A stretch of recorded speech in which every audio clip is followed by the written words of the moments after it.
I'm live. Hi. Hi there. If you're watching live, watching recorded, welcome. My name is Dr. Rock. That is spelled R-A-K, pronounced R-O-C-K. I am a lifestyle medicine physician, internal medicine physician, lead physician at Rock Your Life, RAKYOURLIFE, where I help people take control of their health and live the life that they always dreamed of, the most fulfilling life you could imagine, all by taking control of your health. And I'm here for my weekly live stream. I'm here every Wednesday at 11 a.m. Pacific, 2 p.m. Eastern. This week I'm going to talk about. I was asking my wife, what should I do my live stream about? And she said, "What's the question you get asked the most?" And I said, "By who? By patients or by other people when they find out I eat a plant-based diet?" Either. And I said, "Actually, it's the same question." Which is how do you get your protein? And I hear that question more often than not. So I just want to dig into that. First, I actually want to just reflect on that question and even why we pontificate about this so much. It's very interesting, I think, because it wasn't always the case. I'm 43. I grew up in the 80s, in the 90s. There was not, to me, if I recall, this obsession with protein. I mean, I bought a bag. Anything I buy these days, I buy a container of soy milk. It will say 8 grams of protein, like in big letters and characters and circled. And, there's not much on the package other than the name of the product and maybe, nowadays that it's gluten-free. I think I bought avocados that told me they were gluten-free. So thank you to the avocado manufacturer. Now, so there's this obsession, I think the question comes up because people worry. They worry for me. They worry for themselves if they're eating this way or they're thinking about eating more plant-based. They worry they're not going to get enough protein. So first I want to say, I'm going to go through a bunch of myths, that I think people have about protein and plant-based eating. And that would probably be the first myth, which is plant-based diets don't or can't provide enough protein. So I think there's a question or an assumption about that. And there's also these questions about protein quality. I'm going to get into that. That's one of the myths. But just talk about the amount. So first of all, how much do we need? Well, there isn't debate about this, but now there is a lot of debate. I mean, the recommended daily allowance, but set by, health standards for the government, 0.8 grams per kilogram, or about 0.36 grams per pound. Okay. So that you can imagine is, let's say, let me think about some math. If you're 0.36, so if you're 150 pounds, that would be 36, 46, 50, 54 grams of protein. I'm 154 pounds. That'd be 54 grams of protein. I think I did the math right. Now I have more than that intentionally, and I'll talk about that. But those are recommendations for sedentary individuals. First of all, that is kind of in the recommendation. So that is to say, there are probably certain groups of people that require more. So if you are very active, particularly if you're doing like resistance training, you're trying to build muscle, then arguably you should have more. You would benefit from having more. And if you are older, if you're an older individual. So we know as you age, even starting in your 40s, you start to, well, actually, this is actually this is interesting. This is the common belief that you start to lose muscle, that it's an eventuality that you'll lose muscle. And we actually know now that if you continue to provide load and resistance and signaling basically to maintain that muscle, that you can maintain that muscle for many years. And, you know, partly due to maybe decreased digestibility and maybe increased need because there may be some more breakdown, maybe increasing the protein amount, um, after a certain age, 60, 65. It's dependent on your situation, again, on your activity and what your goals are, your underlying body composition. But these are sort of general recommendations.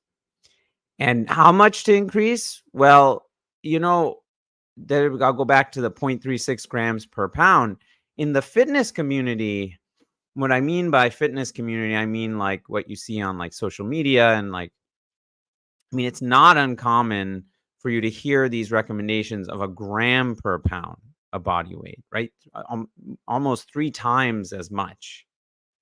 Um, there's not a lot of good evidence that most anyone needs that much protein. So that, for me, that would be like 150 grams of protein for a 150-pound individual, going from 54 grams, the recommended daily allowance, to 154. Um, eh, that there may be some benefit in like, people who are powerlifting, strength training like a lot and basically or at the peak of their athletic performance and trying to maximize certain muscle gains, but for most people that's sort of not necessary. Okay, and I take the stance that we don't really know. The truth is we don't really know what the optimal amount in between there is. We have some guesses, but there is this, of course, downside to having too much protein. And I think this is the thing that gets missed and not talked about. You hear some often recommendations, let's have a gram per pound of body weight. You'll maximize protein synthesis. That the drivers of protein synthesis, the mechanisms by which we build protein, the signaling that happens in our body, that also drives cancer.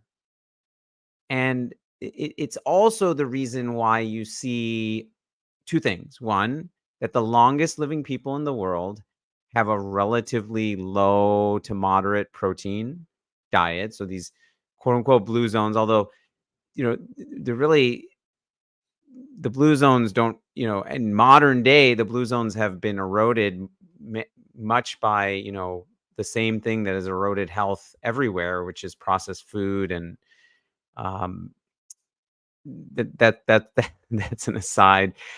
And you do look at the longest living people in the world and the lowest rates of cancer, and there is that through line, that certain through line of not having excess protein, in particular not having excess certain amino acids, the same amino acids, methionine, leucine, methionine in particular. I don't get into the weeds in that, but those are the same amino acids that lead to muscle protein synthesis or muscle growth. So the two are somewhat, you know, they're both necessary. We have to maintain muscle and strength. You don't have to, but actually, it's very protective. It itself is something that improves our longevity. You are less likely to get hospitalized for pneumonia, for example, if you have more muscle size, muscle strength, and size.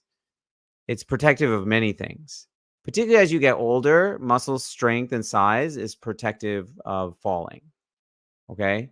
I know I'm getting a little weeds here, but this is why this issue is important and why I think it's being debated a lot is that on the one hand, we we know that excess protein in the diet, particularly, I'm going to say it's because it's true, animal protein, because that's where you're getting those more of those amino acids that lead to, what's mTOR activation. And on the other hand, we know longest living populations and cellular mechanisms that are involved in um, cancer are promoted by those as well. So the link between longevity is largely also related to the underlying reduction in cancer. So you say to yourself, well, I don't want to get cancer. Nobody wants to get cancer, So I'm telling you, my practice, I don't think a gram per pound of body weight is a good idea for most people. Not only is it unnecessary, and you're going to increase your risk for cancer. And if you're getting, like most Americans get the vast majority of their protein from animal sources, then you're particularly putting yourself at much higher risk for many types of cancer, colorectal cancer, prostate cancer, but breast cancer. So that is there's a tangent. Plant-based diets can't provide enough protein was the myth. Actually, they do provide enough protein. What I meant to say is that that most people in the United States, they actually get about double the recommended amount of protein. They get about 100 grams of protein for a man. The recommended amount is weight based, but they get about double what they need. And plant-based eaters, they get about on average 10 to 20% more than is required. When you look at nutritional surveys like NHANES that look at eating patterns, and they're clear dietary logs. So we know what people are eating and what, the government does these big surveys so people are eating way more protein than they need, mostly animal protein. This is the reality of current situation. Everyone benefits from eating more plant-based protein. Plant-based protein, even with plant-based proteins, when you're eating more plant-based protein, they're associated with reduction in cancer. Eating soy protein is associated with reduction in cancer. Beans are associated with reduction in cancer. So, that's why we all benefit from shifting our protein sources to more plants. And so myth 2 is you can't build muscle on a plant-based diet. And first of all, I'd say I was never a very active person my whole life. And it's only since I've gone on a plant-based diet in the last 7-8 years that I have gotten the energy and the vitality to actually start exercising on a consistent basis. And one of the first things I started doing about a year after I started eating plant-based diet is I started strength training. I had done that a little bit when I was in my early 20s, but now it's become a regular part of my life. And, the whole idea that you can't build muscle, first of all, I think it's a loaded question, because people are then like imagining what that means. If you're a man, for example, you're imagining then what, like, a Marvel superhero or a Hollywood actor or someone on the cover of a fitness magazine looks like. And you're thinking, like, what do I need to do to look like that, to put on muscle, right? And I'll go back to it. If your goal is to, like, put on as much muscle as possible and activate those signaling pathways to grow as much muscle as possible so you can be super, super big, and uh, I'm included in this. Society has made us develop a complex to to to look that way, to to to look that way. And so if that is your goal, and that is goal, I think, of many people state outright that that is their goal, then have the foods then this is what that activate those pathways, and they also activate cancer pathways that lead to cancer and to lead to a shortened life. And so, I say you want to build muscle to the point where you're healthy, where it fuels you and it's functional. Okay. In the last several months, I've had few patients in women in their 70s who have started strength training. And they are not, uh, they don't have a background in doing this, first of all. And why did they start? They didn't start to get jacked, right? That wasn't their goal. They started because of all the reasons I said. Well, those are the health reasons. But what they're realizing is and what I've realized, it just makes your life so much more easier. You become so much more functional. To suddenly, like, you can lift like more bags of groceries, or you can, as my one patient told me, she, shared with our group, like, she was able to, for the first time, she didn't have to ask her neighbor to bring the farm box up her steps. She was able to do it herself. She is building muscle on a plant-based diet. And so I don't have to go through all the athletes, Venus Williams, Scott Jurek. Anyway, there's a big list of athletes. I don't have to do that. I just have to, point out that every day people are eating only plants and they're building muscle. That is a total myth. And research actually has been done now. I mean, they'll actually have like a study group where they put untrained individuals. One group gets plant-based protein, the other group gets animal-based protein, and there's no difference. There's multiple studies that show no difference in the amount of muscle that they're able to put on and grow. And that myth comes from, I think, the next myth I'm going to talk about, which is plant-based proteins are incomplete, right? So you'll hear, oh, you're not getting all the amino acids. And I've already touched on this a little bit.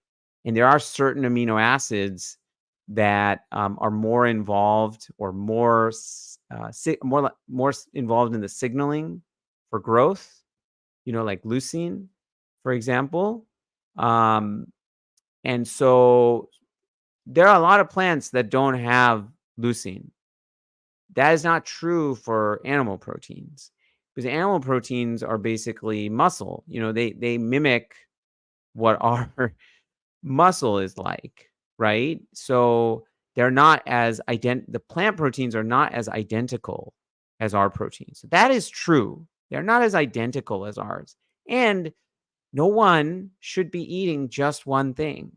So if you're eating a variety of foods, you're going to get all the variety of amino acids that you need.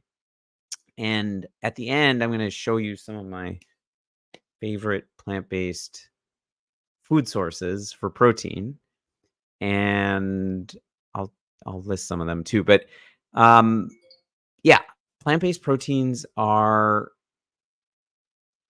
I also just point out that, like, so many great, like, big animals, like the great apes, elephants, these are herbivore. Like, they're only eating plants, right? And all amino acids, all of them, the leucine too, like, they're originating from plants. All the building blocks for the protein that we end up taking in is originating from plants. This is why over half the cropland in the world is used to produce crops for animals, right? Because the animals that we're eating are being fed plants. That's where they're getting their amino acids from. So, yeah, you can get everything from plants, and you should eat a variety of foods. It's not actually very difficult, you know? If you have a grain and a bean, right there, you're getting all the amino acids in the requisite amount. And so, all right. The other thing that kind of comes out of this is protein quality. Um, so this is the next myth I would say is that people say plant proteins are lower quality. Well, one of the reasons they say that is because they say they're quote unquote incomplete. The other is there are these scoring systems for protein. And so one of them is the more kind of the more recent one that I'll talk about is something called DIAAS. And DIAAS is like digestible indispensable amino acid score. Digestible indispensable amino acid score. And it's basically a score that kind of tells you how digestible each essential amino acid is. Essential meaning something we can't make, so we have to get it from the diet. And they give a profile. Well, I just said, animal proteins, they tend to score higher. That is true. Does that actually translate? Does having higher DIAAS score translate into having more muscle growth and more muscle protein synthesis? Well, I already said that we know there's studies. There's studies where they put one group on plant-based protein and another group on animal-based protein, and they gain the same amount of muscle. So while it may be true that we are digesting proteins differently, there seem to be mechanisms by which the body compensates. And there's a whole slew, if that is one, you want to talk about quality, right? That is one factor to consider for the quality of protein. And I would argue that may not even be a relevant factor to consider. What are the other factors? Well, these things aren't coming alone most of the time. They're coming in their food packages. And so what are you eating? If I'm eating beans, I'm getting protein, but I'm also getting fiber. Okay, so fiber is the biggest nutritional deficiency in the country is fiber deficiency. But nobody is deficient in protein. Like nobody. Like we don't see it because people overeat protein. 98, 99% of Americans, that's right, 99% don't get the recommended amount of fiber. The vast majority of Americans get paltry amounts. The biggest sources of fiber in the American diet are potatoes and tomatoes, which are, coming from tomato sauce in pizza, and French fries. And I mean, I'm not making this up. So you talk about protein quality. It's like, if I eat beans, I'm getting protein and I'm getting fiber and I'm getting phytonutrients. Beans are associated, they're one of, the handful of foods, nuts and seeds included, they're associated with decreasing your likelihood of dying of any cause by eating beans. And so why wouldn't I want to get my protein with something that does that for me too? That reduces my risk for heart disease and for vascular disease and for cancer and for dementia. Like, why wouldn't I want to get my protein from there? Like, if I didn't, I would, if I didn't, like, I'd be questioning myself. I'd be like, why wouldn't I want to get my protein from the source that's giving me all that other good stuff? I, that's the question you got to ask yourself. Okay. So I'm going to go through do I have any other myths? Let's see. I made some notes. I don't think I have any other myths. I think I have myths. Okay, here we go. Some of my favorite sources of now. I'll just stop and say I just said you just eat a variety of food. I think for most people, if you're eating a plant-based diet, um, this I'm going to speak to people who are now eating a plant-based diet. If you're eating a plant-based diet, if you this is how I organize my plate, okay? And how I recommend people organize their plate. And it's not my idea. This is lots of people recommend this, and I agree with it. It's half your plate non-starchy vegetables, okay? And that could be any non-starchy vegetable. It could be greens, it could be cabbage, it could be any, broccoli, cauliflower. Quarter of your plate, some whole grain or starch, and that could be now I'll get into this, but beans are also they have starch in them, but I'm not including beans here. I'm including, potatoes, sweet potatoes, rice, quinoa, barley, these kinds of things, whole grain. And then quarter your plate, some plant-based source of protein. Plant-based source of protein.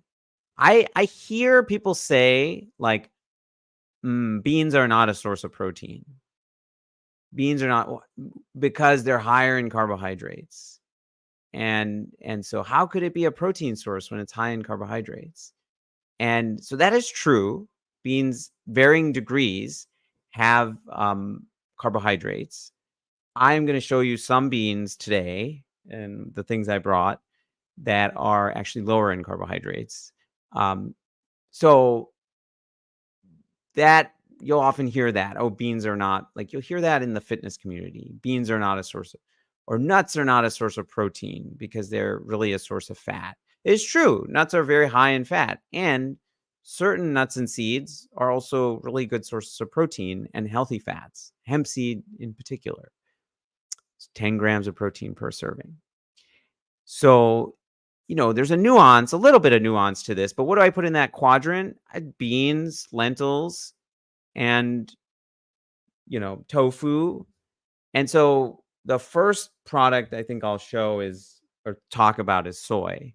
And soy gets like a really mixed rap for a variety of reasons. I mean, there's a common talk about a myth. There's a common myth that soy has estrogen, and what soy has is something is what we call phytoestrogen, which is plant-based estrogen, meaning it has some similarity in composition to animal estrogen, and it's different.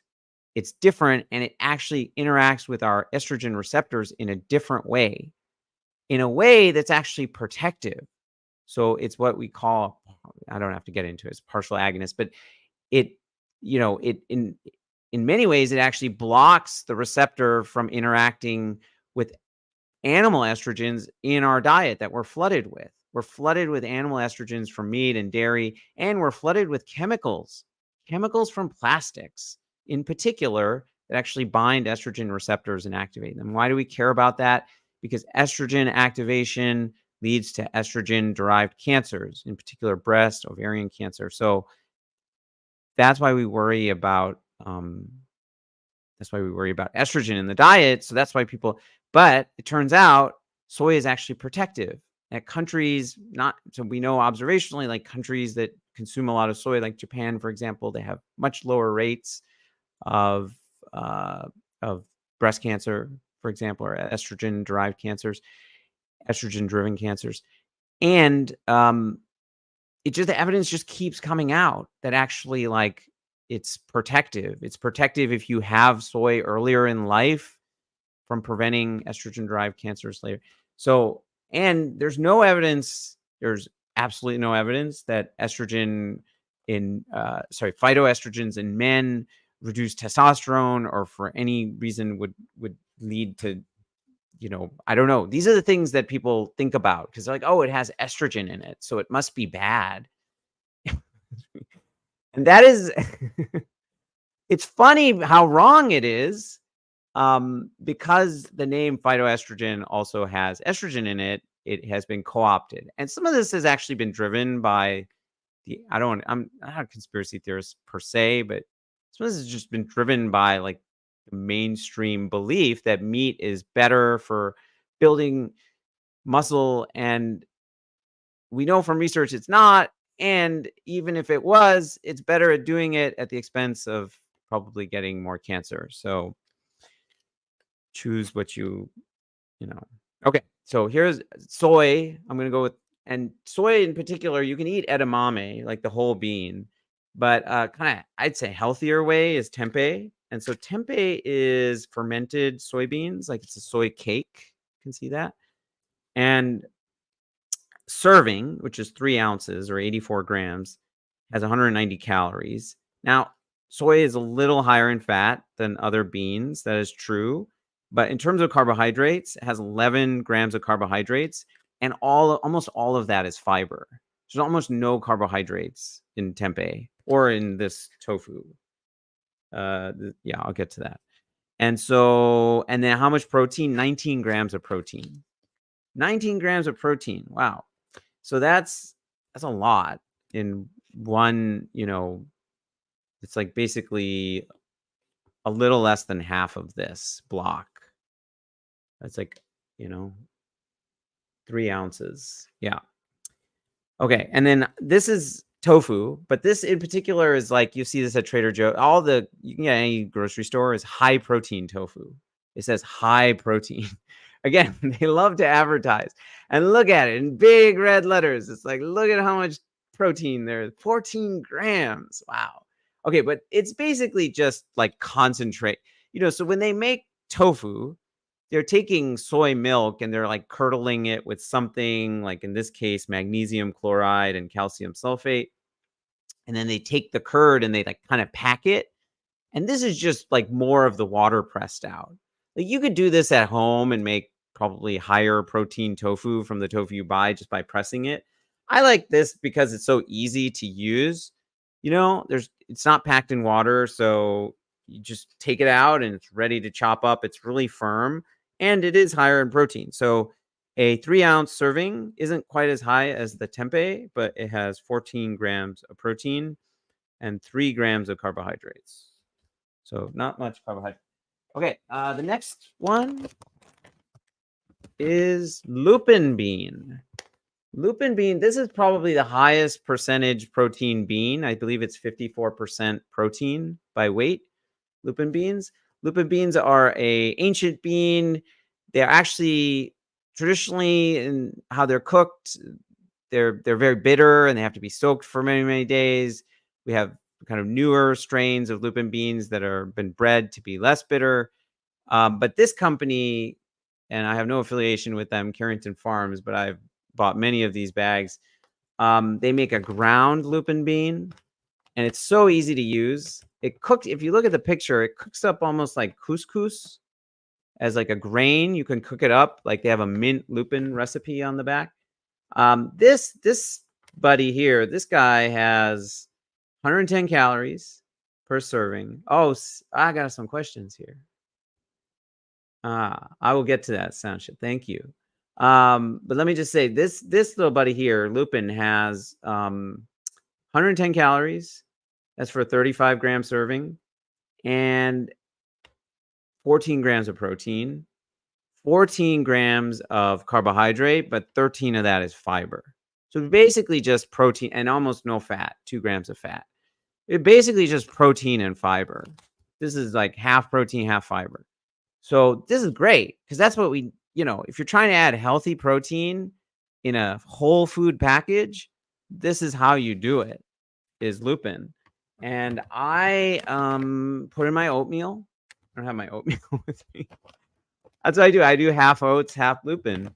And you could add it as, like I said, you can make it like a grain. You can have it like with a stir fry, or I put in my, I just throw it into things too, because once you can cook it in the microwave, and then once you cook it up, they sell it on Amazon. They sell it directly on their website. They have sales like, on Black Friday and whatever, like where they'll have like 30% off or something, and I'll buy like 5 of them. So it's a good tip if you're going to use it, but try a small bag first.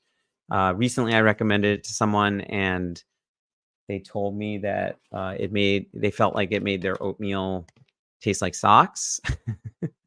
I never noticed or felt like it was Okay. Sancha, are there any fruits that any fruits? Not really. Fruits have that's a good question, Sancha. Um, fruits have all food has some protein. Even fruits have small amounts of protein, but fruits are not a generally speaking a good source of protein.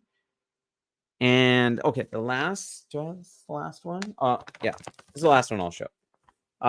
This is peanut butter. It says protein, but because the brand I get is this yeah, NorCal Organic, they call it peanut butter protein, but it's what it is. Sometimes you'll see it as peanut flour, or you'll see it as like PB2 is how a lot of people know this. And that is just defatted protein. I mean peanuts. So if you ever buy natural peanut butter, it separates like the oil and the solid. That's because when you make peanut butter or any butter, like you blend it so much that anyway, they basically remove the oil, the fat, and not all of it. This has a little bit of fat. So 100 calories in a 22-gram serving. So 22 grams, 11 grams protein. So 50% of it protein and 3 grams of fat and 8 grams of carbs, but 4 is fiber. So this is also a lot of just protein and fiber and a little bit of fat. And it gives things a nice peanut flavor, and you can make like peanut sauce with this, for example, and be much lower in fat and calories. You can, and I add this to my oatmeal. I add a lot of things to my oatmeal. One of these weeks I'll do a live stream, maybe next week. Oh no, next week I'm having Chef Chloe on again. And Chef Chloe is vegan chef, and we're starting a new series called The Prevention Plate. And we're going to be talking about that next week. And it's a cook along at home. So I'm really excited about that. Okay, that's all I have that was a little longer than my usual, but this isn't network TV, so can stay on as long as I need to. Plant-based proteins. Yeah, so appreciate you watching. Appreciate you watching live or recorded. And if you're not already listening to my podcast, please do check it out. It's called The Health Feast. I host it with my very good friend Poe, and he is on a remarkable health journey, and we are exploring that journey together. So I would love for you to check it out. You can check out my website, thehealthfeast.com. I also have a weekly newsletter called Rock On, where I send a little bit of reflection, awareness, and kindness to your inbox Monday mornings to ripple kindness and joy into your week. And I'd love for you to subscribe and share that. And if you're interested in working with me directly, I work with people one-on-one as a lifestyle medicine doctor. And I also run health coaching groups. And these are remarkable tribes, call them tribes, because we're creating connection and community around the shared goal and purpose of taking control of our health so that we can live the life that we dream of, our most fulfilling life. Thank you very much. I'll see you all back here next time. Have a wonderful rest of your week. The stream.